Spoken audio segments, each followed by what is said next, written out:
In this clip, we're going to learn how to read a tree diagram. I've created a tree diagram that's a little different than the one introduced in the book.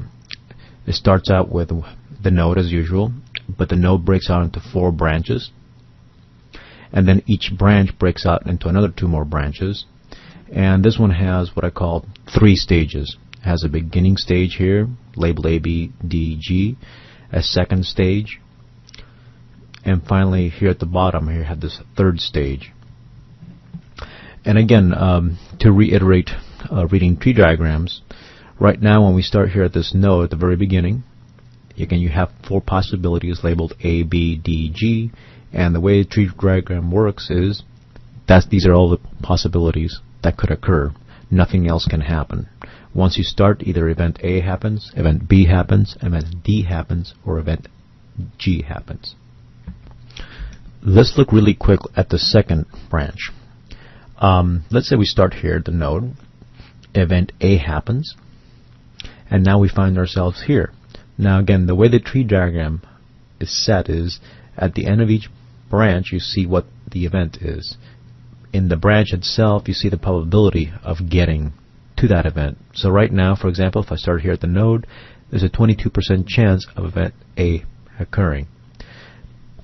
Let's say now that event A did occur. I find myself right up here in this node. Now the only choices now, once event A has occurred, is either event F happens or event F does not occur.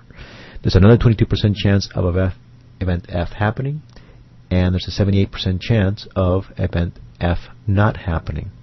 But notice, this 22% is not the probability of event F. This probability is the probability of event F given that you have already passed through event A. So that's what this notation up here is trying to indicate. This says the probability of F given that event A has already occurred. So the 22% is not the probability of F. It is the probability of F given that event A has occurred. Let's calculate the following probability. I want to calculate the probability of event B and F occurring. Again, the way this notation is written right now, it says, what's the chance that if I start here at this node, right at the beginning, I go through the path that's labeled event B and the path that's labeled event F? What's the chance that I go from this start all the way to this end? Now, the way the tree diagram is arranged is in such a way that you can now use the multiplication rule. Remember, the multiplication rule, the general AND formula, the probability of event B and A, states that you need, for example, the probability of A times the probability of B given A. Another possibility is the probability of B times the probability of A given B. But notice this, one of the second products needs to be conditional. It needs to be a conditional statement. But that's exactly what the tree diagram has. It has nothing but conditional statements. So now we're free to again take products. Which again, this was not true in the Venn diagrams. The Venn diagrams, we had to make sure we had independence. Otherwise, we would have to find another method of deriving the AND.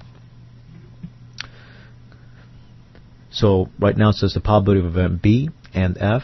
So what's the chance of that happening? I must go through event B, 8% chance of that.